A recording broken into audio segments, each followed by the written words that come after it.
Right, ఇక detail చూస్తే రాజ్యాంగ దినోత్సవం సందర్భంగా అమరావతిలో విద్యాశాఖ ఆధ్వర్యంలో స్టూడెంట్స్ అసెంబ్లీ కార్యక్రమం జరుగుతుంది. లైవ్ ద్వారా చూద్దాం. Have been seized in major cases between 2020 to May 2025. అధ్యక్ష, రెండవ ప్రశ్న, విద్యా సంస్థల్లో డ్రగ్ వినియోగం నివారించడానికి తీసుకుంటున్న చర్యలు ఏమిటి? అధ్యక్ష, ఈ ప్రశ్నపై నా సమాధానం, విద్యా సంస్థల్లో డ్రగ్ వినియోగం నివారించడానికి అవగాహన కార్యక్రమాలు, పోలీస్ ఎడ్యుకేషన్ సంయుక్త డ్రైవ్లు, యాంటీ డ్రగ్ ప్రచారాలు స్కూల్స్ అండ్ కాలేజెస్ లో నిర్వహిస్తున్నాం అధ్యక్ష. ధన్యవాదాలు అధ్యక్ష.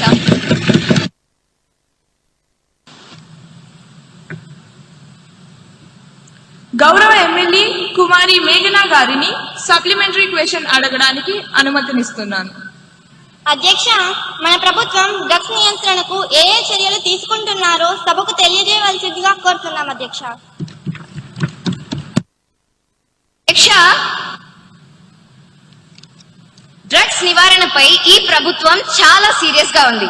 అధ్యక్ష, రాబోయే రోజుల్లో అవగాహన సదస్సులు ఏర్పాటు చేయడమే కాదు అధ్యక్ష, రాబోయే రోజుల్లో స్పెషల్ టీమ్స్ ఏర్పాటు చేసి స్కూల్స్ అండ్ కాలేజెస్ లో తనిఖీలు నిర్వహించి అందుకు కారణమైన వారిని కఠినంగా శిక్షిస్తాం అధ్యక్ష.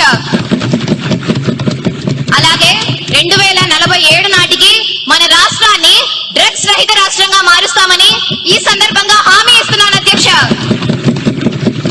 అధ్యక్ష, గౌరవ సభా సభ్యులు, ప్రజాప్రతినిధులు, తల్లిదండ్రులు ఇంకా మీడియా వారు దీనిపై మాకు తమ సహకారాన్ని అందిస్తారని ఆశిస్తున్నాను అధ్యక్ష.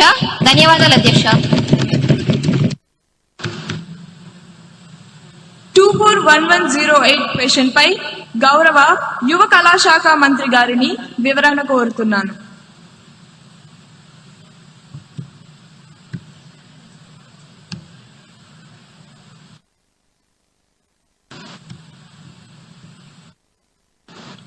అధ్యక్ష, గౌరవ శాసనసభ్యులు అడిగిన ప్రశ్నలు. మొదటి ప్రశ్న, ఒలింపిక్స్ 2036 కోసం రాష్ట్రం ఎలాంటి కార్యక్రమాలు లేదా ప్రయత్నాలు ప్రారంభించిందా?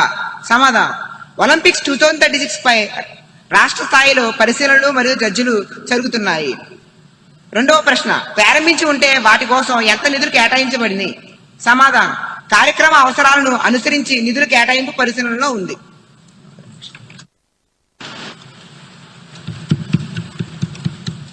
గౌరవ ఎమ్మెల్యే తేజ నరసింహ గారిని సప్లిమెంటరీ క్వశ్చన్ కి అనుమతిస్తున్నాను. నమస్తే అధ్యక్ష, ముందుగా నాకు ఈ అవకాశం ఇచ్చినందుకు మీకు ధన్యవాదాలు. అధ్యక్ష, 2036 ఒలింపిక్స్ కోసం ప్రభుత్వం ఏర్పాటు చేసింది, సంతోషం అధ్యక్ష. కానీ మన దేశ జనాభా ఎంత? 140 కోట్లు. కానీ వచ్చే మెడల్స్ ని వేళ్లతో లెక్క పెడుతుంది అధ్యక్ష. అధ్యక్ష, మన వాళ్ళు జెవెలిన్ త్రో విసరడం కన్నా ఒకరి మీద ఒకరు బురద చల్లుకోవడంలో ఎక్కువ ఎక్స్పర్ట్స్. అందుకే అధ్యక్ష, నా సలహా ఏమిటంటే ఒలింపిక్స్ కమిటీకి ఒక లెటర్ రాయండి. మన లోకల్ గేమ్స్ అయినా కోతి కొమ్మచ్చి, గోళీలాట, గిల్లి దండాన్ని ఒలింపిక్స్ లో ప్రవేశపెట్టండి. కనీసం దాంట్లో అయినా మనకి గోల్డ్ మెడల్ గ్యారంటీగా వస్తుంది. లేకపోతే మళ్ళీ అక్కడికి వెళ్లి సెల్ఫీ దిగి వెనక్కి రావాల్సిందేనా అధ్యక్ష? ప్లేయర్స్ కి ట్రైనింగ్ ఇవ్వకుండా ఈ ప్రభుత్వం ఏం చేస్తుంది అధ్యక్ష? ఆరు బయట కూర్చొని చుక్కలు లెక్క పెడుతుందా అధ్యక్ష?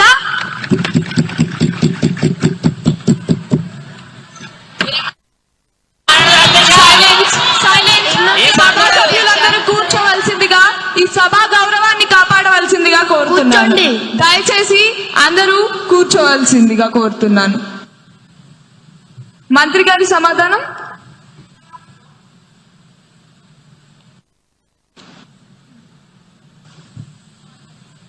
అధ్యక్ష, గౌరవ సభ్యుల ఐడియా అద్భుతంగా ఉంది.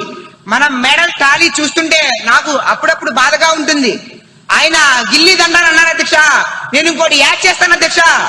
ఒలింపిక్స్ లో మ్యూజిక్ చైల్డ్స్ కానీ గోడలు దూకడం కానీ పెడితే ఆ విభాగాల్లో అన్ని మెడల్స్ మన నాయకులవే అధ్యక్ష. కుర్చీ కోసం మనం పరిగెడుతున్నంత స్పీడ్ గా హుస్సేన్ బోల్ట్ కూడా పరిగెత్తలేడు అధ్యక్ష. జోక్స్ పక్కన పెడితే మా ప్రభుత్వం ప్రజలతో ఆడుకునే ప్రభుత్వం కాదు అధ్యక్ష, ఆడించే ప్రభుత్వం అధ్యక్ష, ఆరోగ్యాన్ని పెంచే ప్రభుత్వం అధ్యక్ష, ఆనందాన్ని పెంచే అధ్యక్ష. ప్రతిపక్షానికి వెటకారం, మాకు ప్రజలపై మమకారం. ప్రతిపక్ష వారికి సెల్ఫీలు ముఖ్యం, మాకు సొల్యూషన్లు ప్రాముఖ్యం. ఆల్రెడీ మా ముక్తి గారు, మా సవరణ అధ్యక్ష, మా ముఖ్యమంత్రి గారు ప్రకటించారు, ఒలింపిక్స్ లో పాల్గొన్న వారికి 50 లక్షలు, బంగారు పథకం పొందిన వారికి 7 కోట్లు, రజక పథకం పొందిన వారికి 5 కోట్లు, కాంస్య పథకం పొందిన వారికి 3 కోట్లు. మాది మాటల ప్రభుత్వం కాదు అధ్యక్ష, చేతల ప్రభుత్వం. మన క్రీడాకారుల నైపుణ్యం గల్లీ నుంచి ఢిల్లీ వరకు, ఢిల్లీ నుంచి ఒలింపిక్స్ లో మెడల్ కొట్టే వరకు మా ప్రభుత్వానికి విశ్రాంతి లేదని తెలుస్తున్నాను అధ్యక్ష. గౌరవనీయ స్పీకర్ గారు ధన్యవాదాలు తెలుపుతున్నాను. సభ్యులకు ఒక విషయం గుర్తు చేస్తున్నాం. 1900 సంవత్సరంలో పారిస్ ఒలింపిక్స్ లో live pigeon shooting, tug of war కూడా అధికారిక క్రీడలుగా ఉండేవి. కాబట్టి రేపొద్దున మన కబడ్డీ గాని ఖోఖో గాని ఒలింపిక్స్ కి వెళ్ళమని రూల్ ఏమీ లేదు. మంత్రి గారు, ఆ మ్యూజికల్ చైర్ ఐడియా చాలా బాగుంది. అది ఈ సభలో వద్దు, గ్రౌండ్ లో చూసుకుందాం. తదుపరి ప్రశ్న 241109 క్వశ్చన్ పై గౌరవ మహిళా శిశు సంక్షేమ మంత్రి గారిని స్పందించవలసిందిగా కోరుతున్నాను. గౌరవనీయులైన అధ్యక్షులకు నా యొక్క నమస్కారములు. గౌరవనీయులైన శాసనసభ్యులు గారు అడిగిన ప్రశ్నలు ఏమిటంటే అధ్యక్ష, మొదటి ప్రశ్న అధ్యక్ష, రాష్ట్రంలో మొత్తం ఎన్ని అంగన్వాడీ కేంద్రాలు ఉన్నాయి? దానికి నా సమాధానం ఏమిటంటే, రాష్ట్రంలో గణనీయమైన సంఖ్యలో అంగన్వాడీ కేంద్రాలు పనిచేస్తున్నాయి అధ్యక్ష. రెండవ ప్రశ్న అధ్యక్ష, వాటిలో ఎన్ని అంగన్వాడీ కేంద్రాలు సస్థానంగా అంటే కోలొకేటెడ్ గా పనిచేస్తున్నాయి? దానికి నా సమాధానం ఏమిటంటే, కొన్ని అంగన్వాడీ కేంద్రాలు పాఠశాలలు మరియు ఇతర భవనాలలో సస్థానంగా ఉన్నాయి అధ్యక్ష. మూడవ ప్రశ్న అధ్యక్ష, సస్థాన అంగన్వాడీ కేంద్రాల మౌలిక